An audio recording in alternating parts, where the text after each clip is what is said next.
ஏ அம்மா கொண்டு வாருங்க, செம்ம பசி. இன்னைக்கு என்ன ஸ்பெஷல் அம்மா? இன்னைக்கு தயிர் சாதமும் சாம்பாரும். தி நெக்ஸ்ட் டே இன்னைக்கு தேங்காய் சாதமும் சாம்பாரும். தி நெக்ஸ்ட் டே இன்னைக்கு இடியாப்பமும் சாம்பாரும். போங்க போங்க. ஐயோ அம்மா. அம்மா நான் கடைக்கு போய் சிக்கனை மட்டனை வாங்கிட்டு வரட்டுமா? டிஃப்ரெண்டாக சமையல் பண்ணி அசத்திடலாம், எப்படி? இன்னைக்கு வெள்ளிக்கிழமடி, சாம்பாரும் உருளைக்கிழங்கு கூட்டும் வைக்கலான்னு இருக்கேன்.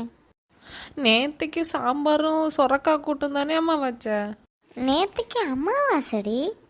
தினம் சாம்பார் சாம்பார் சாம்பார்னு சொல்லிட்டு சாவடிக்கிறியம்மா. இட்லிக்கு சாம்பார், சப்பாத்திக்கு சாம்பார், பூரிக்கு சாம்பார். ஐயோ அம்மா, என்னை விட்டுறாம்மா. அம்மா உனக்கு நாளைக்கு.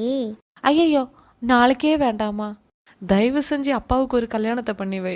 அப்பவாது இந்த சாம்பார்லண்டி எனக்கு விடுதலை கிடைக்குதா பாப்போம். அடச்சை. என்ன இவா, சாம்பாருக்கு என்ன குறை? சாம்பார் நல்லா தானே இருக்கு.